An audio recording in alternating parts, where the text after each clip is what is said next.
ਸਤਿ ਸ਼੍ਰੀ ਅਕਾਲ। Ajit web TV ਦੇਖ ਰਹੇ ਸਾਰੇ ਦਰਸ਼ਕਾਂ ਦਾ ਮੈਂ ਤਰਨਜੀਤ ਕੌਰ ਅਜੀਤ ਖਬਰਾਂ ਦੇ ਇਸ ਬੁਲੇਟਿਨ ਵਿੱਚ ਨਿੱਘਾ ਸਵਾਗਤ ਕਰਦੀ ਹਾਂ। ਆਓ ਸਭ ਤੋਂ ਪਹਿਲਾਂ ਨਜ਼ਰ ਮਾਰ ਲੈਂਦੇ ਹਾਂ ਅੱਜ ਦੀਆਂ ਚੋਣਵੀਆਂ ਖਬਰਾਂ ਤੇ। ਬਠਿੰਡਾ ਜੇਲ੍ਹ ਵਿੱਚ ਗੈਂਗਸਟਰ ਦਿਲਪ੍ਰੀਤ ਬਾਬਾ ਤੇ ਰਾਜਵੀਰ ਨੇ ਸੀਆਰਪੀਐਫ ਜਵਾਨਾਂ ਤੇ ਕੀਤਾ ਹਮਲਾ। ਲੁਧਿਆਣਾ ਵਿੱਚ ਸਿੱਖਿਆ ਅਧਿਕਾਰੀ ਦੇ ਗਲੇ ਵਿੱਚ ਜੁੱਤੀਆਂ ਦਾ ਹਾਰ ਪਾਇਆ। ਕੱਪੜਿਆਂ ਤੇ ਨਹੀਂ ਵਧਣਗੀਆਂ ਜੀਐਸਟੀ ਦੀਆਂ ਦਰਾਂ। ਸ਼ਾਂਤੀ ਮਾਰਚ ਵਿੱਚ ਸ਼ਾਮਿਲ ਹੋਣ ਲਈ ਪਟਿਆਲਾ ਪੁੱਜੇ ਅਰਵਿੰਦ ਕੇਜਰੀਵਾਲ ਤੇ ਕਿਸਾਨ ਯੂਨੀਅਨ ਦੇ ਆਗੂਆਂ ਨੇ ਤਹਿਸੀਲਦਾਰ ਜ਼ੀਰਾ ਤੇ ਰਿਸ਼ਵਤ ਲੈ ਕੇ ਕੰਮ ਕਰਨ ਦੇ ਲਾਏ ਦੋਸ਼। ਤੇ ਹੁਣ ਇਹਨਾਂ ਖਬਰਾਂ ਦਾ ਵਿਸਥਾਰ ਤੇ ਕੁਝ ਹੋਰ ਖਬਰਾਂ। ਬਠਿੰਡਾ ਦੀ ਕੇਂਦਰੀ ਜੇਲ੍ਹ ਵਿੱਚ ਗੈਂਗਸਟਰਾਂ ਵੱਲੋਂ ਜੇਲ੍ਹ ਦੀ ਸੁਰੱਖਿਆ ਲਈ ਤਾਇਨਾਤ ਸੀਆਰਪੀਐਫ ਦੇ ਜਵਾਨਾਂ ਤੇ ਹਮਲਾ ਕਰ ਦੇਣ ਦੀ ਖਬਰ ਸਾਹਮਣੇ ਆਈ ਹੈ। ਇਸ ਸੰਬੰਧ ਵਿੱਚ ਜੇਲ੍ਹ ਦੇ ਸਹਾਇਕ ਸੁਪਰਡੈਂਟ ਦੀ ਸ਼ਿਕਾਇਤ ਤੇ ਪੁਲਿਸ ਨੇ ਜੇਲ੍ਹ ਮੈਨੂਅਲ ਐਕਟ ਅਤੇ ਸਰਕਾਰੀ ਡਿਊਟੀ ਵਿੱਚ ਵਿਘਨ ਪਾਉਣ ਦੇ ਦੋਸ਼ਾਂ ਤਹਿਤ ਥਾਣਾ ਕੈਂਟ ਵਿੱਚ ਪਰਚਾ ਦਰਜ ਕੀਤਾ ਹੈ। ਹਮਲਾ ਕਰਨ ਵਾਲਿਆਂ ਵਿੱਚ ਖਤਰਨਾਕ ਗੈਂਗਸਟਰ ਦਿਲਪ੍ਰੀਤ ਬਾਬਾ ਤੇ ਰਾਜਵੀਰ ਸਿੰਘ ਤੋਂ ਇਲਾਵਾ ਹਵਾਲਾਤੀ ਕਰਮਜੀਤ ਸਿੰਘ ਖਿਲਾਫ ਕੇਸ ਦਰਜ ਕੀਤਾ ਗਿਆ ਹੈ। ਹਮਲੇ ਦਾ ਆਧਾਰ ਬਹਿਸਬਾਜ਼ੀ ਦੱਸਿਆ ਗਿਆ ਹੈ। ਡਿਊਟੀ ਤੇ ਹਾਜ਼ਰ ਹੋਰ ਕਰਮਚਾਰੀਆਂ ਨੇ ਗੈਂਗਸਟਰਾਂ ਨੂੰ ਕਾਬੂ ਕਰਕੇ ਬੈਰਕਾਂ ਵਿੱਚ ਬੰਦ ਕੀਤਾ ਹੈ। ਜ਼ਿਕਰਯੋਗ ਹੈ ਕਿ ਗੈਂਗਸਟਰ ਦਿਲਪ੍ਰੀਤ ਬਾਬਾ ਨੇ ਨਾਮਵਰ ਪੰਜਾਬੀ ਗਾਇਕ ਪਰਮੀਸ਼ ਵਰਮਾ ਤੇ ਫਾਇਰਿੰਗ ਕੀਤੀ ਸੀ, ਜਿਸ ਤੋਂ ਬਾਅਦ ਉਹ ਜੇਲ੍ਹ ਵਿੱਚ ਬੰਦ ਹਨ। ਇਹ ਸਾਨੂੰ ਇੱਕ ਸਹਾਇਕ ਜੇਲ੍ਹ ਸੁਪਰੀਡੈਂਟ ਨੇ ਉਹਨਾਂ ਵੱਲੋਂ ਪੱਤਰ ਆਇਆ ਸੀਗਾ ਵੀ ਤਿੰਨ ਜਿਹੜੇ ਇੱਕ ਦਿਲਪ੍ਰੀਤ ਬਾਬਾ, ਇੱਕ ਰਾਜਵੀਰ ਤੇ ਕਰਮਜੀਤ ਆ, ਇਹਨਾਂ ਨੇ ਕੀ ਕੀਤਾ BSF CRPF ਦੇ ਜਵਾਨ ਸੀ ਜਿਹੜੇ, ਉਹਨਾਂ ਨਾਲ ਲੜਾਈ ਕੀਤੀ ਹੈ ਤੇ ਉਹਨਾਂ ਦੇ ਖਿਲਾਫ ਸਾਨੂੰ ਪੱਤਰ ਭੇਜਿਆ ਉਹਨਾਂ ਨੇ, ਜੋ ਕਿ ਅਸੀਂ ਜਦੋਂ ਮਸੂਲ ਕੀਤਾ ਉਸ ਤੋਂ ਬਾਅਦ ਉਹ ਤਿੰਨਾਂ ਤੇ FIR ਦਰਜ ਕਰਤੀ। ਕਿਹੜੇ ਧਾਰਾਵਾਂ ਆ? 353, 186 ਤੇ 52 ਪ੍ਰਿਜ਼ਨ ਐਕਟ। ਗੈਂਗਸਟਰ ਵੀ ਇਹਨਾਂ ਦੇ ਵਿੱਚ ਕੋਈ? ਹਾਂ, ਦਿਲਪ੍ਰੀਤ ਬਾਬਾ ਗੈਂਗਸਟਰ ਤੇ ਦੂਜਾ ਰਾਜਵੀਰ ਵੀ ਗੈਂਗਸਟਰ। ਕਿਸ ਤਰ੍ਹਾਂ ਦੀ ਕਾਰਵਾਈ ਕੀਤੀ ਜਾ ਰਹੀ ਹੈ? ਬਸ ਮੈਟਰ ਅੰਡਰ ਇਨਵੈਸਟੀਗੇਸ਼ਨ ਹੈ। ਪਰਚਾ ਉਹਨਾਂ ਤੇ ਦਰਜ ਹੋ ਗਿਆ ਕੱਲ, ਤੇ ਉਹਨਾਂ ਤੋਂ ਅੱਜ ਅਸੀਂ ਬਰਾਮਦਗੀ ਵਗੈਰਾ ਕਰਾਵਾਂਗੇ। ਜਿਹੜਾ ਉਹਨਾਂ ਕੋਲ ਸਾਨੂੰ ਪੱਤਰ 'ਚ ਲਿਖਿਆ ਗਿਆ ਸੀਗਾ ਵੀ ਇੱਕ ਰੋਡ ਤੇ ਇੱਕ ਪੱਤੀ ਸੀ, ਉਹਦੀ ਬਰਾਮਦਗੀ ਅਸੀਂ ਅੱਜ ਕਰਾ ਲਾਂਗੇ। ਲੁਧਿਆਣਾ ਵਿੱਚ ਪੇਰੈਂਟਸ ਐਸੋਸੀਏਸ਼ਨ ਦੇ ਪ੍ਰਧਾਨ ਵੱਲੋਂ ਅੱਜ ਦਿੱਤੀ ਗਈ ਸ਼ਿਕਾਇਤ ਉੱਪਰ ਕਾਰਵਾਈ ਨਾ ਹੋਣ ਤੇ ਰੋਸ ਵਜੋਂ ਸਿੱਖਿਆ ਅਧਿਕਾਰੀ ਦੇ ਗਲੇ ਵਿੱਚ ਜੁੱਤੀਆਂ ਦਾ ਹਾਰ ਪਾ ਦਿੱਤਾ ਗਿਆ ਹੈ। ਸਬੰਧਿਤ ਮਾਮਲਾ ਧਨਾਂਸੂ ਪਿੰਡ ਦੇ ਸਰਕਾਰੀ ਸਕੂਲ ਦਾ ਹੈ, ਜਿੱਥੇ ਕਿਹਾ ਜਾ ਰਿਹਾ ਹੈ ਕਿ ਸਕੂਲ ਦੀਆਂ ਬੱਚੀਆਂ ਨਾਲ ਅਸ਼ਲੀਲ ਹਰਕਤਾਂ ਕੀਤੀਆਂ ਗਈਆਂ, ਜਿਸ ਦੇ ਖਿਲਾਫ ਪੇਰੈਂਟਸ ਐਸੋਸੀਏਸ਼ਨ ਵੱਲੋਂ ਸ਼ਿਕਾਇਤ ਦਿੱਤੀ ਗਈ ਸੀ। ਜਿਸ ਬਾਰੇ ਸਬੰਧਿਤ ਪੁਲਿਸ ਅਧਿਕਾਰੀ ਨੂੰ ਪੁੱਛਿਆ ਗਿਆ ਤਾਂ ਉਸਨੇ ਦੱਸਿਆ ਕਿ ਇੱਕ ਵਾਇਰਲ ਵੀਡੀਓ ਜ਼ਰੂਰ ਉਹਨਾਂ ਨੂੰ ਪ੍ਰਾਪਤ ਹੋਈ ਹੈ, ਪਰ ਇਸ ਦੇ ਬਾਰੇ ਅਜੇ ਤੱਕ ਕੋਈ ਵੀ ਲਿਖਤੀ ਸ਼ਿਕਾਇਤ ਨਹੀਂ ਮਿਲੀ, ਜਿਸ ਦੇ ਚੱਲਦਿਆਂ ਜਾਂਚ ਕੀਤੀ ਜਾ ਰਹੀ ਹੈ। ਅਜੇ ਤੱਕ ਕੋਈ ਵੀ ਪਰਚਾ ਦਰਜ ਨਹੀਂ ਕੀਤਾ ਗਿਆ। ਨਮਸਕਾਰ ਜੀ, ਮੈਂ ਤੁਹਾਡਾ ਆਪਣਾ Rajinder Ghai, parents association Punjab president. ਪਰ ਅੱਜ ਜੋ ਵਾਕਿਆ ਅਸੀਂ DO ਸਾਹਿਬ ਦੇ ਨਾਲ ਕੀਤਾ ਉਹ ਮਜਬੂਰੀ ਦੇ ਵਿੱਚ ਕੀਤਾ ਗਿਆ ਹੈ। ਕਿਉਂਕਿ ਇੱਕ ਸਰਕਾਰੀ ਸਕੂਲ ਦੇ ਵਿੱਚ ਜਿਹੜੀਆਂ ਬੱਚੀਆਂ ਨੇ ਸਾਨੂੰ 15 ਤਰੀਕ ਨੂੰ ਫੋਨ ਕਰਕੇ ਦੱਸਿਆ ਸੀ ਕਿ ਸਾਡੇ ਨਾਲ ਇੱਕ ਸੈਕਸੁਅਲ ਹਰਾਸਮੈਂਟ ਕੀਤੀ ਜਾ ਰਹੀ ਹੈ ਸਕੂਲ ਦੇ ਵਿੱਚ। ਜਦ ਉਸ ਸਕੂਲ ਦੇ ਵਿੱਚ ਅਸੀਂ ਜਾ ਕੇ ਵੀਡੀਓਗ੍ਰਾਫੀ ਕੀਤੀ ਤਾਂ ਉਹ ਬੱਚੀਆਂ ਨੇ ਸਾਨੂੰ ਬਿਆਨ ਦਿੱਤੇ। ਅਸੀਂ 7ਵੀਂ ਕਲਾਸ ਦੀ ਤੋਂ ਲੈ ਕੇ 12ਵੀਂ ਤੱਕ ਦੇ ਜਦੋਂ ਬਿਆਨ ਲਏ ਤਾਂ ਉਹਦੇ ਵਿੱਚ ਇੱਕ ਚੀਜ਼ ਦੀ ਸਾਫ਼ ਜ਼ਾਹਰ ਹੋ ਗਿਆ ਕਿ ਇੱਕ ਸਰਕਾਰੀ ਸਕੂਲ ਦਾ ਟੀਚਰ ਜਿਹੜਾ ਬੱਚਿਆਂ ਦੇ ਫਰੰਟ ਦੇ ਉੱਤੇ ਹੱਥ ਫੇਰਦਾ। ਮੈਨੂੰ ਸ਼ਰਮ ਆ ਰਹੀ ਹੈ ਗੱਲ ਕਹਿੰਦੇ ਹੋਏ ਵੀ ਅੱਜ ਸਾਰਿਆਂ ਦੇ ਸਾਹਮਣੇ, ਪਰ ਤੁਹਾਨੂੰ ਇਹ ਕਲੀਅਰ ਹੋਣਾ ਚਾਹੀਦਾ ਕਿ ਇਹ ਅੱਜ ਜਿਹੜਾ ਸਟੈਪ ਚੱਕਿਆ ਗਿਆ ਮੇਰੇ ਵੱਲੋਂ ਕਿਉਂ ਚੱਕਿਆ ਗਿਆ। ਜਦੋਂ ਸਾਡੀਆਂ ਬੱਚੀਆਂ ਦੇ ਸਾਹਮਣੇ ਫਰੰਟ ਦੇ ਹੱਥ ਫੇਰਿਆ ਜਾਊਗਾ, ਉਸ ਟੀਚਰ ਤੋਂ ਸਾਡੇ DO ਸਾਹਿਬ ਨੂੰ 17 ਤਰੀਕ ਨੂੰ ਇਹ ਵੀਡੀਓ ਦਿਖਾਈਆਂ ਗਈਆਂ ਵੀ ਉਹਨਾਂ ਦੇ ਬੱਚੇ ਦੇ ਬਿਆਨ ਆ ਨੇ, ਪਰ ਸਾਡੇ DO ਸਾਹਿਬ ਨੇ ਉਹਦੇ ਉੱਤੇ ਕੋਈ ਵੀ ਕੰਮ ਨਹੀਂ ਕੀਤਾ। 19 ਤਰੀਕ ਨੂੰ ਅਸੀਂ CM ਸਾਹਿਬ ਨੂੰ, DC ਸਾਹਿਬ ਨੂੰ, CP ਸਾਹਿਬ ਨੂੰ ਔਰ ਆਲਾ ਅਧਿਕਾਰੀਆਂ ਨੂੰ ਮੇਲ ਪਾਈ, ਪਰ ਇਹਨਾਂ ਦੀ ਮਨਸ਼ਾ ਜਿਹੜੀ ਸੀ ਉਹ ਸਾਨੂੰ ਸਾਫ਼ 2 ਦਿਨ 'ਚ ਨਜ਼ਰ ਆ ਗਈ ਕਿ ਇਹਨਾਂ ਨੇ ਕੋਈ ਕੰਮ ਨਹੀਂ ਕੀਤਾ। ਜਦੋਂ ਸੰਡੇ ਨੂੰ ਅਸੀਂ CM ਸਾਹਿਬ ਨੂੰ ਮੇਲ ਪਾਈ ਤਾਂ ਸਾਡਾ ਸੋਮਵਾਰ ਨੂੰ 11:23 ਤੇ ਮੇਲ ਦੇ ਵਿੱਚ ਸਾਨੂੰ ਇੱਕ ਜਵਾਬ ਆ ਗਿਆ ਕਿ ਤੁਹਾਡੇ ਇਸ ਕੰਮ ਦੇ ਲਈ ਇੱਕ 45 ਅਫਸਰ ਲਗਾ ਦਿੱਤਾ ਗਿਆ। ਪਰ ਅੱਜ DO ਸਾਹਿਬ ਆਪਣੀ ਚੀਜ਼ ਤੋਂ ਬਚਣ ਦੇ ਮਾਰੇ ਇਹ ਗੱਲਾਂ ਕਹਿ ਰਹੇ ਆ ਕਿ ਕਈ ਅੱਜ ਬਲੈਕਮੇਲਰ ਆ। ਮੈਂ ਕੀ ਬਲੈਕਮੇਲ ਕੀਤਾ? ਮੇਰੇ ਤਾਂ ਪਰਚਾ ਦਰਜ ਕਰਾ ਰਹੇ। ਅਗਰ ਬੱਚੀਆਂ ਦਾ ਕੋਈ ਰੇਪ ਹੋ ਜਾਂਦਾ ਤਾਂ ਸ਼ਾਇਦ ਅਸੀਂ ਮੋਮਬੱਤੀਆਂ ਲੈ ਕੇ ਘੁੰਮਣ ਦੀ ਬਜਾਏ ਅੱਜ ਉਸ ਰੇਪ ਨੂੰ ਕੋਸ਼ਿਸ਼ ਕੀਤਾ ਕਿ ਪਹਿਲਾਂ ਹੀ ਉਹਨੂੰ ਥੱਲ ਪਾ ਲੈਤੀ ਜਾਵੇ। ਇਸ ਕਰਕੇ ਅੱਜ ਇਹਨਾਂ ਦੇ ਜੁੱਤੀਆਂ ਦਾ ਹਾਰ ਪਾਇਆ। ਸੋ ਮੈਂ क्षमा ਚਾਹੁੰਦਾ, ਅਗਰ ਮੈਂ ਕਿਤੇ ਗਲਤ ਹੋਵਾਂ ਤਾਂ ਮੇਰੇ ਤੇ ਕੰਪਲੇਂਟ ਲਾਂਚ ਕੀਤੀ ਜਾਣੀ ਚਾਹੀਦੀ ਹੈ। ਅੱਜ ਜਿਹੜਾ ਸਿੱਖਿਆ ਵਿਭਾਗ ਦੇ ਅਧਿਕਾਰੀ ਦੇ ਗਲ ਦੇ ਵਿੱਚ ਹਾਰ ਪਾਇਆ ਗਿਆ, ਕੀ ਮਾਮਲਾ ਦਰਜ ਕੀਤਾ ਗਿਆ, ਕਿਹੜੇ ਥਾਣੇ ਵਿੱਚ ਦਰਜ ਕੀਤਾ ਗਿਆ? ਮਾਮਲਾ ਦਰਜ ਨਹੀਂ ਕੀਤਾ ਗਿਆ ਜੀ। ਵੀਡੀਓ ਵਾਇਰਲ ਹੋਈ ਹੈ, ਉਹ ਅਸੀਂ ਵੈਰੀਫਾਈ ਕਰ ਰਹੇ ਹਾਂ। ਕਾਫੀ ਦੇਰ ਤੱਕ ਉਹਦੇ ਮੁਤਾਬਕ ਜਦੋਂ ਕੋਈ ਲਿਖਤੀ ਕੰਪਲੇਂਟ ਆ ਉਹ ਕਾਰਵਾਈ ਕੀਤੀ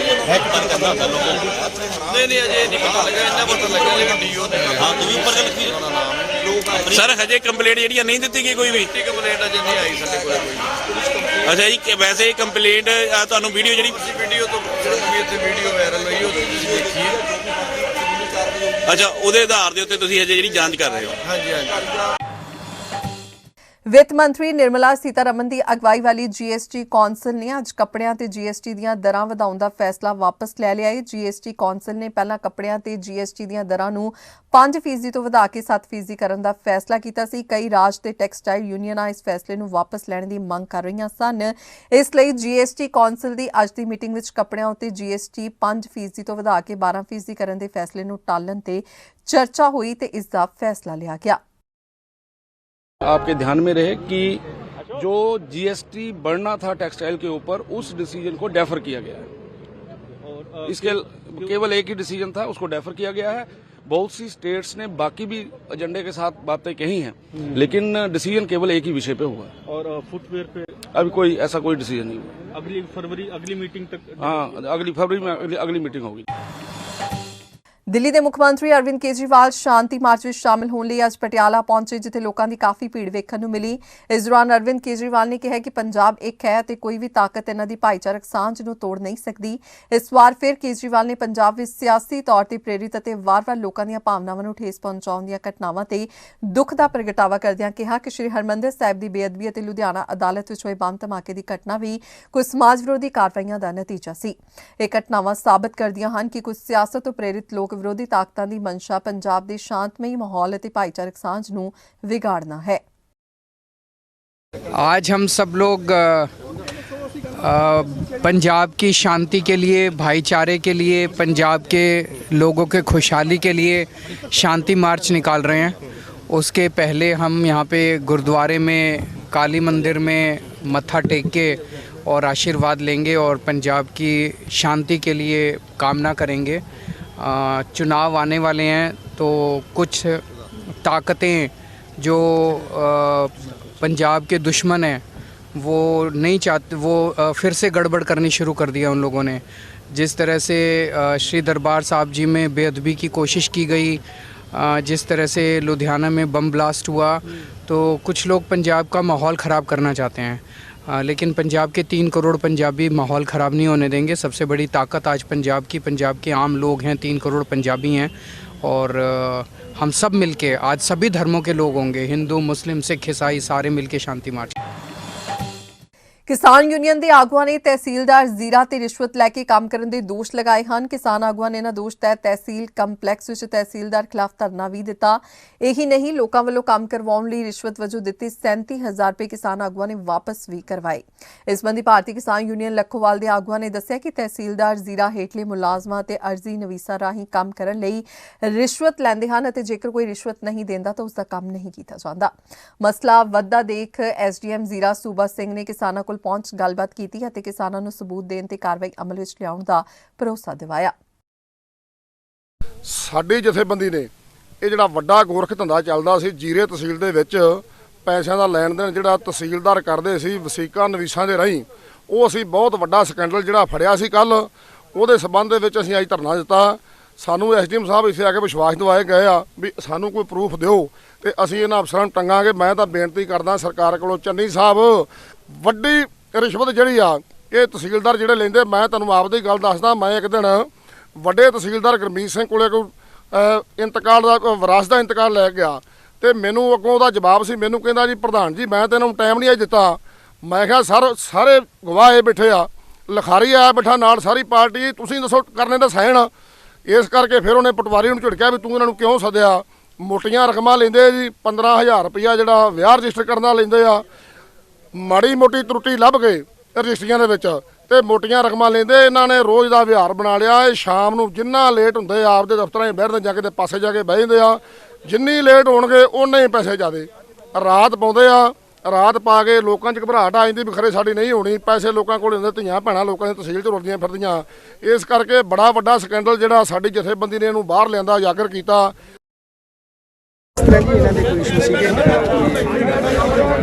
ਰਜਿਸਟ੍ਰੇਸ਼ਨ ਵਰਕ ਜਾਂ ਹੋਰ ਕੋਈ ਜਿਹੜਾ ਹੁੰਦਾ ਜਾਂ ਕੋਈ ਉਹਦੇ 'ਚ ਕੋਈ ਇਸ ਤਰ੍ਹਾਂ ਦੇ ਕੋਈ ਇਸ਼ੂ ਸੀਗੇ ਉਹ ਮੈਂ ਜਾਣਨ ਦੀ ਕੋਸ਼ਿਸ਼ ਕੀਤੀ। ਮੈਂ ਇਹਨਾਂ ਤੋਂ ਨਾਲ ਲਿਖੇ ਇੱਕ ਸਵਾਲ ਹੋਰ ਆ ਜੀ, ਇਹਨਾਂ ਨੇ ਨਾ ਇੱਕ ਗੱਲ ਇਹ ਕਹੀ ਆ ਵੀ ਪੈਸੇ ਲਏ ਗਏ ਸੀਗੇ ਤੇ ਕੱਲ ਪੈਸੇ ਵਾਪਸ ਵੀ ਲਏ ਆ, ਉਹਦੇ ਤੇ ਕੋਈ ਕਾਰਵਾਈ ਹੋਏਗੀ? ਵੈਰੀਫਾਈ ਕਰਾਂਗੇ ਜੀ ਪ੍ਰੋਪਰਲੀ। ਕੋਈ ਇਦਾਂ ਦਾ ਹੋਇਆ ਜ਼ੀਰੋ ਟੋਲਰੈਂਸ, ਕੋਈ ਕਰਪਸ਼ਨ ਨਹੀਂ, ਕੋਈ ਕਿਸੇ ਪ੍ਰਕਾਰ ਦਾ ਐਕਸੈਸਿਵ ਸਰਕਾਰੀ ਫੀਸ ਆ ਉਹ ਲੱਗੇਗੀ। ਅਗਰ ਕੋਈ ਇਦਾਂ ਦਾ ਇਸ਼ੂ ਹੋਇਆ ਤਾਂ ਵੀ ਵਿਲ ਟੇਕ ਸਟ੍ਰਿਕਟ ਐਕਸ਼ਨ, ਉਹਦੇ ਤੇ ਅਸੀਂ ਬਹੁਤ ਸਾਰਾ ਇਦਾਂ ਦਾ ਕੋਈ ਅਸੀਂ ਨਾ ਪਬਲਿਕ ਨੂੰ ਦਿੱਕਤ ਆਉਣ ਦੇਵਾਂਗੇ ਤੇ ਨਾ ਹੀ ਅਸੀਂ ਜਿਹੜੀ ਕਿਸੇ ਪ੍ਰਕਾਰ ਦਾ ਜਿਹੜਾ ਅਫੀਸ਼ੀਅਲ ਕੰਮ ਹੈ ਉਹਦੇ 'ਚ ਵੀ ਪੈਣਾ। ਮਾਨਸਾ ਵਿੱਚ ਸਿੱਧੂ ਮੂਸੇਵਾਲਾ ਦੀ ਕਾਂਗਰਸ ਵਿੱਚ ਸ਼ਮੂਲੀਅਤ ਤੋਂ ਬਾਅਦ ਮਾਨਸਾ ਵਿੱਚ ਬਾਗੀ ਸੁਰਾਂ ਉੱਠਣ ਲੱਗ ਪਈਆਂ ਹਨ। ਸਾਬਕਾ ਮੰਤਰੀ ਸ਼ੇਰ ਸਿੰਘ ਗਾਗੋਵਾਲ ਦੇ ਪਰਿਵਾਰ ਨੇ ਰੈਲੀ ਕਰਕੇ ਚੇਤਾਵਨੀ ਦਿੱਤੀ ਹੈ ਕਿ ਜੇਕਰ ਸਿੱਧੂ ਮੂਸੇਵਾਲਾ ਨੂੰ ਮਾਨਸਾ ਤੋਂ ਟਿਕਟ ਦਿੱਤੀ ਗਈ ਤਾਂ ਉਸ ਦਾ ਡਟ ਕੇ ਮੁਕਾਬਲਾ ਕਰਨਗੇ। ਕਾਂਗਰਸੀ ਵਰਕਰ ਵਿਰੋਧ ਕਰਨਗੇ, ਕਹਿੰਦੇ ਹਨ ਕਿ ਉਹ 5911 ਸਿੱਧੂ ਮੂਸੇਵਾਲਾ ਦਾ ਵਿਰੋਧ ਕਰਨਗੇ ਅਤੇ ਉਸ ਦਾ ਧੂੰਆਂ ਕੱਢ ਦੇਣਗੇ ਕਿਉਂਕਿ ਉਹ ਗਾਗੋਵਾਲ ਪਰਿਵਾਰ ਨਾਲ ਮੁਕਾਬਲਾ ਕਰਨਗੇ। ਉਮੀਦਵਾਰ ਨੂੰ ਬਰਦਾਸ਼ਤ ਨਹੀਂ ਕਰਨਗੇ। ਗਾਗੋਵਾਲ ਪਰਿਵਾਰ ਨੇ ਆਪਣੀ ਤਾਕਤ ਦਿਖਾਉਂਦੇ ਹੋਏ ਉਨ੍ਹਾਂ ਹਾਈ ਕਮਾਂਡ ਤੋਂ ਮੰਗ ਕੀਤੀ ਕਿ ਉਹ ਇਸ ਖੇਤਰ ਵਿੱਚ ਲਗਾਤਾਰ ਕੰਮ ਕਰ ਰਹੇ ਹਨ। ਜੇਕਰ ਇਸ ਵਾਰ ਕਿਸੇ ਬਾਹਰੀ ਵਿਅਕਤੀ ਨੂੰ ਹਲਕੇ ਵਿੱਚ ਟਿਕਟ ਦਿੱਤੀ ਗਈ ਤਾਂ ਉਹ ਬਰਦਾਸ਼ਤ ਨਹੀਂ ਕਰਨਗੇ। ਵਰਕਰ ਦੀ ਮੀਟਿੰਗ ਬੁਲਾਈ ਸੀ, ਇਹ ਰੈਲੀ ਬੁਲਾਈ ਸੀ, ਬਹੁਤ ਵਧੀਆ ਗੱਲ ਹੈ। ਤੇ ਸਾਡੇ ਆਪਣੇ ਜਿਹੜੇ ਇਲੈਕਸ਼ਨ ਲੜ ਚੁੱਕੇ ਸਵਰਗੀ ਸ਼ੇਰ ਸਿੰਘ ਗਾਗੋਵਾਲ ਜੀ, ਉਹਨਾਂ ਦੀ ਨੌ ਜਿਹੜੇ ਕਿ ਇਲੈਕਸ਼ਨ ਲੜੇ ਨੇ ਇੱਥੋਂ, ਉਹਨਾਂ ਦੇ ਪੋਤਾ ਮਾਈਕਲ ਗਾਗੋਵਾਲ ਜੀ ਤੇ ਸਮੁੱਚੀ ਕਾਂਗਰਸ ਵਰਕਰ ਦੀ ਇੱਥੇ ਅੱਜ ਇਕੱਠ ਹੋਇਆ ਸੀ। ਅਸੀਂ ਇਹ ਪਹਿਲਾਂ ਇਕੱਠ ਅਸੀਂ ਪੈਲੇਸ ਦੇ ਵਿੱਚ ਵੀ ਕੀਤਾ ਸੀ ਕੁਝ ਦਿਨ ਪਹਿਲਾਂ ਕਿ ਇੱਕ ਵਰਕਰ ਮੀਟਿੰਗ ਬੁਲਾਈਏ, ਕਿਉਂਕਿ ਜਦੋਂ ਆਪਾਂ ਕੋਈ ਪਾਰਟੀ ਦਾ ਵਰਕਰ ਮੀਟਿੰਗ ਬੁਲਾਉਣੇ ਆ, ਵਰਕਰਾਂ ਦੇ ਵਿੱਚ ਜੋਸ਼ ਹੁੰਦਾ ਹੈ, ਕਿਉਂਕਿ ਵਿਧਾਨ ਸਭਾ ਚੋਣਾਂ ਸਿਰ ਤੇ ਨੇ, ਇਲੈਕਸ਼ਨਾਂ ਦਾ ਦੌਰ ਹੈਗਾ ਤੇ ਵਰਕਰਾਂ ਨੂੰ ਉਤਸ਼ਾਹਿਤ ਕਰਨਾ ਸਾਡਾ ਫਰਜ਼ ਬਣਦਾ ਜੇ ਅਸੀਂ ਪਾਰਟੀ ਦੇ ਨਾਲ ਖੜੇ ਆ। ਤਾਂ ਦੇਖੋ ਪਾਰਟੀ 'ਚ ਸ਼ਮੂਲੀਅਤ ਕੀਤੀ ਹੈ ਸਿੱਧੂ ਮੂਸੇਵਾਲੇ ਨੇ, ਅਸੀਂ ਉਹਨਾਂ ਦਾ ਸਵਾਗਤ ਕਰਦੇ ਹਾਂ। ਪਾਰਟੀ ਨੂੰ ਲੋੜ ਹੁੰਦੀ ਹੈ ਸੈਲੀਬ੍ਰਿਟੀਆਂ ਨੂੰ ਲਿਆਉਣ ਦੀ, ਲੇਕਿਨ ਸਰਕਾਰ ਹੈ ਸਾਡੀ ਪੰਜਾਬ ਦੇ ਅੰਦਰ, ਉਹਨਾਂ ਨੂੰ ਸਰਕਾਰ ਚਾਹੇ ਕਿਤੇ ਨਾ ਕਿਤੇ ਐਡਜਸਟ ਕਰ ਸਕਦੀ ਹੈ, ਪਾਰਟੀ ਦੇ ਅੰਦਰ ਬੜਾ ਵੱਡਾ ਮੌਕਾ ਦੇ ਸਕਦੀ ਹੈ, ਉਹਨਾਂ ਨੂੰ ਐਡਜਸਟ ਕਰਨ, ਉਹਨਾਂ ਦਾ ਫਾਇਦਾ ਲੈਣ, ਚਾਹੇ ਉਹ ਆਪਦੀ ਚੋਣ ਮੇਰੇ ਖਿਆਲ ਦੇ ਵਿੱਚ ਕਿਸੇ ਹੋਰ ਵੀ ਵੱਡੇ ਲੀਡਰ ਜਿਹੜੇ ਆਪਣੇ ਜਿਹੜੇ ਕਾਂਗਰਸ ਦੇ ਖਿਲਾਫ ਇਲੈਕਸ਼ਨ ਲੜ ਰਹੇ ਨੇ ਉਹਨਾਂ ਦਿੱਗਜ ਲੀਡਰਾਂ ਦੇ ਖਿਲਾਫ ਇਲੈਕਸ਼ਨ ਲੜਾਉਣ। ਸਾਨੂੰ ਉਹਨਾਂ ਦਾ ਫਾਇਦਾ ਲੈਣਾ ਚਾਹੀਦਾ ਹੈ। ਅਸੀਂ ਸਵਾਗਤ ਕਰਦੇ ਹਾਂ ਸਿੱਧੂ ਮੂਸੇਵਾਲੇ ਦਾ ਵੀ, ਅਗਰ ਕਾਂਗਰਸ ਪਾਰਟੀ ਉਹਨਾਂ ਨੇ ਜੁਆਇਨ ਕੀਤੀ ਹੈ। ਦੇਖੋ ਫਿਰ ਅਸੀਂ ਫੈਸਲਾ ਵਰਕਰਾਂ ਤੇ ਛੱਡਾਂਗੇ, ਫਿਰ ਇਸ ਤਰ੍ਹਾਂ ਦਾ ਇੱਕ ਇਕੱਠ ਕਰਾਂਗੇ ਵਰਕਰਾਂ ਦਾ, ਜੋ ਵਰਕਰ ਫੈਸਲਾ ਕਰਨਗੇ। ਵੈਸੇ ਸਾਨੂੰ ਲੱਗਦਾ ਸਾਡੀ ਹਾਈ ਕਮਾਂਡ ਪਾਰਟੀ ਦੀ ਸਮੁੱਚੀ ਰਾਹੁਲ ਗਾਂਧੀ, ਸੋਨੀਆ ਗਾਂਧੀ ਜੀ ਤੇ ਪੰਜਾਬ ਦੇ ਮੁੱਖ ਮੰਤਰੀ ਚੰਨੀ ਜੀ, ਪੰਜਾਬ ਦੇ ਪ੍ਰਧਾਨ ਸਿੱਧੂ ਸਾਹਿਬ ਤੇ ਹਰੀਸ਼ ਚੌਧਰੀ ਜੀ ਜਿਹੜੇ ਇੰਚਾਰਜ ਨੇ, ਕ੍ਰਿਸ਼ਨ ਐਵਲਰ ਜੀ, ਸਾਨੂੰ ਲੱਗਦਾ ਵੀ ਐਸੀ ਕੋਈ ਗੱਲ ਨਹੀਂ ਹੋਊਗੀ। ਅਸੀਂ ਕਾਂਗਰਸ ਦਾ ਹੀ ਇੱਥੋਂ ਕੈਂਡੀਡੇਟ ਆਊਗਾ, ਜਿੰਨੇ ਵੀ ਕਾਂਗਰਸ ਆਪਣੇ ਕੈਂਡੀਡੇਟ ਆਊਗਾ ਅਸੀਂ ਕਾਂਗਰਸ ਦੇ ਕੈਂਡੀਡੇਟ ਨੂੰ ਜਿਤਾਵਾਂਗੇ। ਦੇਸ਼ ਵਿੱਚ ਓਮਿਕਰੋਨ ਨਾਲ ਅੱਜ ਪਹਿਲੀ ਮੌਤ ਦੀ ਖਬਰ ਸਾਹਮਣੇ ਆਈ ਹੈ। ਮਹਾਰਾਸ਼ਟਰ ਦੇ ਸਿਹਤ ਵਿਭਾਗ ਦੇ ਅਨੁਸਾਰ ਨਾਈਜੀਰੀਆ ਤੋਂ ਵਾਪਸ ਆਏ 52 ਸਾਲਾ ਵਿਅਕਤੀ ਦੀ 28 ਦਸੰਬਰ ਨੂੰ ਪਿੰਪਰੀ ਚਿੰਚਵਾੜ ਪੁਣੇ ਦੇ ਇੱਕ ਹਸਪਤਾਲ ਵਿੱਚ ਦਿਲ ਦਾ ਦੌਰਾ ਪੈਣ ਕਾਰਨ ਮੌਤ ਹੋ ਗਈ ਸੀ। ਉਹ 13 ਸਾਲਾਂ ਤੋਂ ਸ਼ੂਗਰ ਨਾਲ ਪੀੜਿਤ ਸੀ। ਉਸ ਦੀ ਮੌਤ ਦਾ ਕਾਰਨ ਗੈਰ ਕੋਵਿਡ ਦੱਸਿਆ ਗਿਆ ਸੀ। ਅੱਜ ਦੀ ਰਿਪੋਰਟ ਵਿੱਚ ਸਾਹਮਣੇ ਆਇਆ ਕਿ ਇਹ ਵਿਅਕਤੀ ਓਮਿਕਰੋਨ ਸੰਕਰਮਿਤ ਸੀ। ਮਹਾਰਾਸ਼ਟਰ ਵਿੱਚ ਕੱਲ ਕੋਰੋਨਾ ਦੇ 5368 ਨਵੇਂ ਮਾਮਲੇ ਦਰਜ ਕੀਤੇ ਗਏ। ਇਹ ਅੰਕੜਾ ਪਿਛਲੇ ਦਿਨ ਨਾਲੋਂ 1468 ਵੱਧ ਹੈ। ਇਸ ਦੌਰਾਨ 1193 ਸੰਕਰਮਿਤ ਠੀਕ ਹੋ ਗਏ ਅਤੇ 22 ਲੋਕਾਂ ਦੀ ਮੌਤ ਵੀ ਹੋਈ। ਇਸ ਸਮੇਂ ਸੂਬੇ ਵਿੱਚ 18217 ਸੰਕਰਮਿਤ ਲੋਕਾਂ ਦਾ ਇਲਾਜ ਚੱਲ ਰਿਹਾ ਹੈ। ਇਸ ਤੋਂ ਇਲਾਵਾ ਇੱਥੇ ਓਮਿਕਰੋਨ ਦੇ 198 ਨਵੇਂ ਮਾਮਲੇ ਸਾਹਮਣੇ ਆਏ ਹਨ। ਪਿਛਲੇ 24 ਘੰਟਿਆਂ ਵਿੱਚ ਪਾਏ ਗਏ 198 ਓਮਿਕਰੋਨ ਸੰਕਰਮਿਤਾਂ ਵਿੱਚੋਂ ਕੇਵਲ ਮੁੰਬਈ ਵਿੱਚ 190 ਮਾਮਲੇ ਦਰਜ ਕੀਤੇ ਗਏ ਹਨ। ਇਸ ਤਰ੍ਹਾਂ ਸੂਬੇ ਵਿੱਚ ਕੇਸਾਂ ਦੀ ਗਿਣਤੀ 450 ਹੋ गई है। अभी तक हमारे पास 360 पेशेंट एयरपोर्ट से आए हैं जो कि विदेश यात्रा करके हमारे यहाँ पे आए थे और उनका हमने टेस्टिंग किया। उसमें से अभी तक 110 पेशेंट्स ओमिक्रॉन पॉजिटिव हैं। Out of this 89 we have successfully discharge and all other patients are doing very well, stable हैं, किसी को सिम्टम्स नहीं है। एक भी पेशेंट को आईसीयू की आवश्यकता नहीं हुई, एक भी पेशेंट को ऑक्सीजन नहीं दिया गया क्योंकि सारे के सारे रूम ऑक्सीजन पर ही नॉर्मल ऑक्सीजन मेंटेन कर रहे थे और सभी के वाइटल पैरामीटर्स नॉर्मल थे। All patients recovered very well except few patients only had the mild symptoms. Jalandhar ਦੇ ਛੋਟੀ ਬਾਰਾਦਰੀ ਵਿਖੇ ਦੋ ਨੌਜਵਾਨਾਂ ਵੱਲੋਂ ਸਾਈਕਲ ਤੇ ਜਾ ਰਹੇ ਇੱਕ 60 ਸਾਲਾ ਬਜ਼ੁਰਗ ਵਿਅਕਤੀ ਦੇ ਸਿਰ ਤੇ ਰਾੜ ਮਾਰ ਦਿੱਤੀ ਗਈ, ਜਿਸ ਤੋਂ ਬਾਅਦ ਬਜ਼ੁਰਗ ਵਿਅਕਤੀ ਨੂੰ ਨਜ਼ਦੀਕੀ ਪਿੰਮਸ ਹਸਪਤਾਲ ਵਿਖੇ ਭਰਤੀ ਕਰਵਾਇਆ ਗਿਆ, ਜਿੱਥੇ ਅੱਜ ਉਸ ਦੀ ਮੌਤ ਹੋ ਗਈ। ਬਜ਼ੁਰਗ ਵਿਅਕਤੀ ਦੀ ਪਹਿਚਾਣ ਲਲਨ ਕੁਮਾਰ ਵਾਸੀ ਲੇਬਰ ਕਾਲੋਨੀ ਵਜੋਂ ਹੋਈ ਹੈ।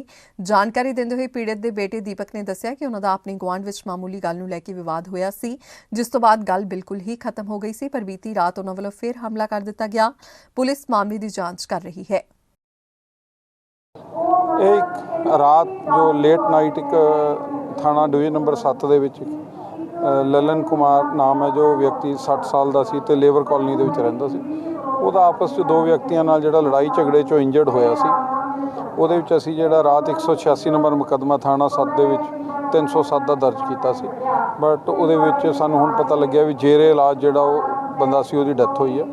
ਉਹਦੇ ਵਿੱਚ ਅਸੀਂ ਇੱਕ ਵਿਅਕਤੀ ਨੂੰ ਗ੍ਰਿਫਤਾਰ ਕਰ ਲਿਆ ਤੇ ਪਲੱਸ ਜੋ ਹੁਣ 302 ਦਾ ਜਿਹੜਾ ਵਾਅਦਾ ਕਰਕੇ ਜਿਹੜਾ ਦੂਸਰਾ ਬੰਦਾ ਉਹਨੂੰ ਜਲਦ ਗ੍ਰਿਫਤਾਰ ਕਰ ਲਿਆ। ਕਾਰਨ ਕੀ ਪਤਾ ਲੱਗਿਆ? ਇਹਨਾਂ ਦਾ ਆਪਸ 'ਚ ਕੋਈ ਲੜਾਈ ਝਗੜਾ ਸੀ, ਲੇਬਰ ਕਾਲੋਨੀ ਦੇ ਵਿੱਚ ਰਹਿੰਦਾ ਸੀ। ਉਹ ਤੋਂ ਬਾਅਦ ਹੁਣ ਅਸੀਂ ਡੀਪਲੀ ਜਿਹੜੀ ਹੈ ਉਹਦੀ ਗ੍ਰਿਫਤਾਰੀ ਤੋਂ ਬਾਅਦ ਡਿਊਰਿੰਗ ਰਿਮਾਂਡ ਸਾਰੀ ਕੀ ਇਹਦੇ ਬਿਹਾਈਂਡ ਸੀ ਕੀ ਸੀ ਕਿ ਬੈਕਗ੍ਰਾਉਂਡ ਕੀ ਹੈ ਇਹਨਾਂ ਦੀ? ਨਹੀਂ, ਲੇਬਰ ਦਾ ਕੰਮ ਕਰਦਾ। ਇਹਦਾ ਕਰੀਬ ਜਿਹੜਾ ਵਿਅਕਤੀ ਦੀ ਮਰਡਰ ਹੋਇਆ ਉਹਦੀ 60 ਸਾਲ ਉਮਰ ਹੈ, ਲੇਬਰ ਕਾਲੋਨੀ ਦਾ ਰਹਿਣ ਵਾਲਾ।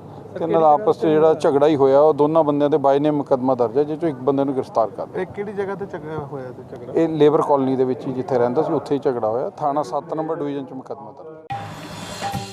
ਕਿਸਾਨ ਜਥੇਬੰਦੀਆਂ ਵੱਲੋਂ ਚੋਣਾਂ ਲੜਨ ਦੇ ਐਲਾਨ ਮਗਰੋਂ ਸਿਆਸਤ ਗਰਮਾਈ ਹੋਈ ਹੈ। ਇਸ ਬਾਰੇ ਭਾਰਤੀ ਕਿਸਾਨ ਯੂਨੀਅਨ ਲੱਖੋਵਾਲ ਨੇ ਵੱਡਾ ਫੈਸਲਾ ਕੀਤਾ ਹੈ। ਯੂਨੀਅਨ ਨੇ ਐਲਾਨ ਕੀਤਾ ਹੈ ਕਿ ਨਾ ਚੋਣ ਲੜਾਂਗੇ ਤੇ ਨਾ ਹੀ ਕਿਸੇ ਪਾਰਟੀ ਦੀ ਹਮਾਇਤ ਕਰਾਂਗੇ। ਪੱਤਰਕਾਰਾਂ ਨਾਲ ਗੱਲਬਾਤ ਕਰਦਿਆਂ ਕਿਸਾਨ ਯੂਨੀਅਨ ਦੇ ਨੇਤਾ ਅਜਮੇਰ ਸਿੰਘ ਲੱਖੋਵਾਲ ਨੇ ਕਿਹਾ ਕਿ ਉਹ 2022 ਦੀਆਂ ਵਿਧਾਨ ਸਭਾ ਚੋਣਾਂ ਨਹੀਂ ਲੜਨਗੇ ਤੇ ਨਾ ਹੀ ਕਿਸੇ ਰਾਜਨੀਤਿਕ ਪਾਰਟੀ ਦਾ ਸਮਰਥਨ ਕਰਨਗੇ। ਉਨ੍ਹਾਂ ਕਿਹਾ ਕਿ ਬੇਸ਼ੱਕ ਕੁਝ ਕਿਸਾਨ ਜਥੇਬੰਦੀਆਂ ਵੱਲੋਂ ਰਾਜਨੀਤਿਕ ਪਾਰਟੀਆਂ ਬਣਾ ਲਈਆਂ ਗਈਆਂ ਏ, ਪਰ ਉਹ ਰਾਜਨੀਤਿਕ ਪਾਰਟੀ ਦਾ ਸਮਰਥਨ ਨਹੀਂ ਕਰਦੇ ਤੇ ਨਾ ਹੀ ਚੋਣਾਂ ਲੜਨਗੇ। ਉਨ੍ਹਾਂ ਨੇ ਕਿਹਾ ਕਿ ਉਨ੍ਹਾਂ ਦਾ ਮੋਰਚਾ ਅਜੇ ਅਧੂਰਾ ਹੈ, ਅਜੇ ਬਹੁਤ ਮਸਲੇ ਹੱਲ ਨਹੀਂ ਹੋਏ। ਕਿਸਾਨਾਂ ਦਾ ਕਰਜ਼ਾ ਮਾਫੀ ਜਾਂ ਸ਼ਹੀਦ ਕਿਸਾਨਾਂ ਦੇ ਸਮਾਰਕ ਲਈ ਜਗ੍ਹਾ ਆਦਿ ਮੁੱਦੇ ਅਧੂਰੇ ਹਨ। ਉਨ੍ਹਾਂ ਨੇ ਕਿਹਾ ਕਿ ਜਲਦੀ ਹੀ ਕਿਸਾਨ ਲੀਡਰ ਰਾਕੇਸ਼ ਟਕੈਤ ਪੰਜਾਬ ਆਉਣਗੇ ਤੇ ਕਈ ਮੁੱਦਿਆਂ ਉੱਪਰ ਗੱਲਬਾਤ ਹੋ ਸਕਦੀ ਏ। ਉਨ੍ਹਾਂ ਨੇ ਕਿਹਾ ਕਿ ਉਹ ਕਿਸਾਨਾਂ ਦੇ ਮਸਲੇ ਚੱਕਣਗੇ ਤੇ ਸੰਯੁਕਤ ਕਿਸਾਨ ਮੋਰਚੇ ਅਨੁਸਾਰ ਚੋਣਾਂ ਤੋਂ ਦੂਰ ਰਹਿਣਗੇ। ਅੱਜ ਭਾਰਤੀ ਕਿਸਾਨ ਯੂਨੀਅਨ ਲੱਖੋਵਾਲ ਦੀ ਪੰਜਾਬ ਦੀ ਮੀਟਿੰਗ ਹੋਈ ਸੀ। ਉਹਦੇ 'ਚ ਅਸੀਂ ਇਹੀ ਪੁੱਛਣ ਲਈ ਕੀਤੀ ਗਈ ਸੀ ਹਰ ਜ਼ਿਲ੍ਹਾ ਪ੍ਰਧਾਨ ਨੂੰ, ਸਾਡੇ ਸਾਰੇ ਪੰਜਾਬ ਦੇ ਵਿੱਚ ਜਥੇਬੰਦੀ ਚੱਲ ਰਹੀ ਆ ਵੀ ਤੁਸੀਂ ਵੋਟਾਂ ਬਾਰੇ ਸਾਨੂੰ ਰਾਏ ਦਿਓ। ਅੱਜ ਬੜੀਆਂ ਖੁੱਲ੍ਹ ਕੇ ਵਿਚਾਰਾਂ ਹੋਣ ਤੋਂ ਬਾਅਦ ਜਿਹੜੀ ਰਾਏ ਨਿਕਲ ਕੇ ਆਈ ਆ 99% ਤੋਂ ਵੀ ਉੱਪਰ ਜਿਹੜੇ ਸਾਡੇ ਜ਼ਿਲ੍ਹਾ ਪ੍ਰਧਾਨ ਜਾਂ ਸਾਡੀ ਕਾਰਜਕਾਰਨੀ ਮੈਂਬਰਾਂ ਨੇ ਰਾਏ ਦਿੱਤੀ ਆ ਬਈ ਅਸੀਂ ਵੋਟਾਂ ਦੇ ਵਿੱਚ ਭਾਗ ਨਹੀਂ ਲਵਾਂਗੇ, ਅਸੀਂ ਵੋਟਾਂ ਦੇ ਵਿੱਚ ਹਿੱਸਾ ਨਹੀਂ ਲਵਾਂਗੇ, ਅਸੀਂ ਵੋਟਾਂ ਨਹੀਂ ਲੜਾਂਗੇ। ਇਹ ਅੱਜ ਅਸੀਂ ਐਲਾਨ ਕਰ ਦਿੱਤਾ ਬਈ ਅਸੀਂ ਚੋਣਾਂ ਨਹੀਂ ਲੜਾਂਗੇ। ਇਹ ਅੱਜ ਅਸੀਂ ਇੱਥੇ ਐਲਾਨ ਕਰ ਚੱਲੇ ਹਾਂ। ਅੱਛਾ, ਕਿੰਨੀ ਹੋਰ ਜਥੇਬੰਦੀਆਂ ਤੁਹਾਡੇ ਨਾਲ ਹੈਗੀਆਂ ਨੇ? ਕਿਉਂਕਿ ਪਹਿਲਾਂ ਕਿਰਤੀ ਕਿਸਾਨ ਯੂਨੀਅਨ, ਪਹਿਲਾਂ ਔਰ ਉਸ ਦੇ ਨਾਲ ਉਗਰਾਹਾ, ਹੁਣ ਤੁਸੀਂ ਵੀ ਵਿਰੋਧ ਕਿਉਂ ਕਰ ਰਹੇ ਹੋ? ਨਹੀਂ, ਸਾਨੂੰ ਇਹ ਲੱਗਦਾ, ਕਿਸਾਨਾਂ ਨੂੰ ਵੀ ਲੱਗਦਾ, ਆਮ ਲੋਕਾਂ ਨੂੰ ਵੀ ਲੱਗਦਾ ਕਿ ਵੋਟਾਂ ਇਹ ਮਸਲੇ ਦਾ ਹੱਲ ਨਹੀਂ। ਅਸੀਂ ਜੇ ਲੜ ਵੀ ਪਵਾਂਗੇ, ਪਹਿਲਾਂ ਤਾਂ ਅਸੀਂ ਤਜਰਬੇ ਕੀਤੇ ਆ ਵੀ ਬੜੀਆਂ ਥੋੜ੍ਹੀਆਂ ਸਾਨੂੰ ਵੋਟਾਂ ਪੈਣਗੀਆਂ। ਜਿਹੜੀ ਸਾਡੀ ਤਾਕਤ ਆ ਉਹ ਸਾਡੀ ਵੰਡੀ ਜਾਊ ਪਿੰਡਾਂ 'ਚ। ਅਸੀਂ ਪਾਰਟੀਬਾਜ਼ੀ 'ਚ ਫਸ ਕੇ ਅਸੀਂ ਲੋਕਾਂ ਦੀਆਂ ਜਿਹੜੀਆਂ ਜਥੇਬੰਦਕ ਇਹਨਾਂ ਦੀਆਂ ਰਾਜਨੀਤਿਕ ਪਾਰਟੀਆਂ ਉਹਨਾਂ 'ਚ ਫਸ ਕੇ ਨਾ ਰਹਿ ਜਾਈਏ। ਜਿਹੜਾ ਮੋਰਚਾ ਸਾਡਾ ਲਾਇਆ ਸੀ ਉਹਦੀਆਂ, ਕਿਉਂਕਿ ਅਜੇ ਅਧੂਰਾ ਮੋਰਚਾ, MSP ਸਾਡੀ ਵਿੱਚ ਪਈ ਆ, ਸਾਡੇ ਕਰਜ਼ੇ ਮਾਫੀ ਦੀ ਮੰਗ ਵਿੱਚ ਪਈ ਆ, ਸਾਡੇ ਜਿਹੜੇ ਬੰਦੀ ਸਿੰਘ ਆ ਉਹਨਾਂ ਦੀ ਸ਼ਹੀਦ ਆ ਉਹਨਾਂ ਦੀਆਂ ਮੰਗਾਂ ਵਿੱਚ ਪਈਆਂ ਨੇ। ਉਹਨਾਂ ਨੂੰ ਇਹ ਲਟਕ ਜਾਊ ਸਾਰਾ ਕੁਝ ਜੇ ਅਸੀਂ ਇਲੈਕਸ਼ਨ ਵੱਲ ਨੂੰ ਤੁਰ ਪਏ। ਅਸੀਂ ਤਾਂ ਛੁੱਟੀ ਦੇਤੀ ਕਿਸਾਨਾਂ ਨੂੰ, ਆਪਦੀ ਮਰਜ਼ੀ ਕਰੋ। ਉਸ ਤੋਂ ਬਾਅਦ 3-4 ਮਹੀਨੇ ਤੋਂ ਬਾਅਦ ਆਪਾਂ ਫਿਰ ਜਥੇਬੰਦਕ ਹੋ ਕੇ ਫਿਰ ਆਪਾਂ ਇਕੱਠੇ ਹੋ ਕੇ ਇਸ ਤਰ੍ਹਾਂ ਮੋਰਚਾ ਫਿਰ ਲਾਈਏ ਤੇ ਅਗਲੀਆਂ ਜਿਹੜੀਆਂ ਮੰਗਾਂ ਰਹਿੰਦੀਆਂ ਨੇ ਉਹਨਾਂ ਨੂੰ ਮਨਵਾਈਏ। 5 ਜਨਵਰੀ ਨੂੰ ਦੇਸ਼ ਦੇ ਪ੍ਰਧਾਨ ਮੰਤਰੀ ਵੱਲੋਂ ਫਿਰੋਜ਼ਪੁਰ ਪਹੁੰਚ ਕੇ PGI ਸੈਟੇਲਾਈਟ ਸੈਂਟਰ ਦਾ ਨੀਂਹ ਪੱਥਰ ਰੱਖੇ ਜਾਣ ਨੂੰ ਲੈ ਕੇ ਭਾਜਪਾ ਵੱਲੋਂ ਰੈਲੀ ਕੀਤੀ ਜਾਣੀ ਹੈ, ਜਿਸ ਦੀ ਸਫਲਤਾ ਲਈ ਜ਼ਿਲ੍ਹਾ, ਸੂਬਾ ਤੇ ਕੌਮੀ ਪੱਧਰ ਦੇ ਭਾਜਪਾ ਆਗੂ ਫਿਰੋਜ਼ਪੁਰ ਪਹੁੰਚ ਰਹੇ ਹਨ। ਇਸੇ ਕੜੀ ਵਿੱਚ ਕੇਂਦਰੀ ਮੰਤਰੀ ਗਜਿੰਦਰ ਸਿੰਘ ਸ਼ੇਖਾਵਤ ਫਿਰੋਜ਼ਪੁਰ ਪਹੁੰਚੇ। ਉਨ੍ਹਾਂ ਨੇ PGI ਸੈਟੇਲਾਈਟ ਸੈਂਟਰ ਦੇ ਨੀਂਹ ਪੱਥਰ ਸਮਾਗਮ ਵਾਲੀ ਜਗ੍ਹਾ ਦਾ ਨਿਰੀਖਣ ਕੀਤਾ ਅਤੇ ਸਮਾਗਮ ਦੀ ਸਫਲਤਾ ਲਈ ਵੱਖ-ਵੱਖ ਆਗੂਆਂ ਨਾਲ ਸਲਾਹ ਮਸ਼ਵਰਾ ਕਰਨ ਉਪਰੰਤ ਹਰ ਪੱਖੋਂ 100% ਨਤੀਜੇ ਲੈਣ ਲਈ ਯੋਗ ਆਗੂਆਂ ਦੀਆਂ ਡਿਊਟੀਆਂ ਵੀ ਲਗਾਈਆਂ। ਪ੍ਰੈਸ ਕਾਨਫਰੰਸ ਦੌਰਾਨ ਕੇਂਦਰੀ ਮੰਤਰੀ ਗਜਿੰਦਰ ਸਿੰਘ ਸ਼ੇਖਾਵਤ ਨੇ ਕਿਹਾ ਕਿ ਭਾਜਪਾ ਦਾ ਜਨ ਸੰਘ ਤੋਂ ਲੈ ਕੇ ਇੱਕੋ ਇੱਕ ਮਤਲਬ ਹੈ, ਭਾਰਤ ਨੂੰ ਸਰਵ ਸ਼ਕਤੀਸ਼ਾਲੀ ਬਣਾਉਣਾ। पूरे पंजाब में हमने प्रवास किया और मैं बहुत जिम्मेदारी के साथ में एक बात कह सकता हूँ कि पंजाब के राजनीतिक इतिहास में पहली बार इतनी बड़ी रैली होगी, इतने लोग पंजाब से आने को उत्साहित हैं। 3200 से ज़्यादा बसें ऑलरेडी रजिस्टर कर चुकी हैं। कराई जा चुकी हैं कि उन बसों को यहाँ पर लाया जाएगा, यहाँ पर आने वाली हैं। उसके बाद में भी डिमांड है। अभी मेरी समस्या तो यह है कि पंजाब में इतनी बसें और मुझे नहीं मिल रही है। हम ज़्यादा से ज़्यादा बसेस किस तरह से मिल सकें ताकि हम जो सब लोग आना चाहते हैं उनको लेकर के आएँ। माननीय प्रधानमंत्री जी यहाँ केवल इस पीजीआई सैटेलाइट हॉस्पिटल का ही शिलान्यास नहीं, इसके अलावा 2 अन्य मेडिकल कॉलेज और नेशनल हाईवे के प्रोजेक्ट्स और रेलवे के ऐसे हजारों करोड़ रुपए की नई सौगात इस पंजाब की जनता को लोकार्पित करने वाली। ਤੇ ਇਸ ਦੇ ਨਾਲ ਹੀ ਅਜੀਤ ਖਬਰਾਂ ਦਾ ਇਹ ਬੁਲੇਟਿਨ ਇੱਥੇ ਹੀ ਖਤਮ ਹੁੰਦਾ ਹੈ। ਨਵੀਆਂ ਤੇ ਤਾਜ਼ਾ ਤਰੀਨ ਖਬਰਾਂ ਲੈ ਕੇ ਫਿਰ ਤੋਂ ਹਾਜ਼ਰ ਹੋਵਾਂਗੇ। ਤਦ ਤੱਕ ਲਈ ਦਿਓ ਇਜਾਜ਼ਤ। ਧੰਨਵਾਦ।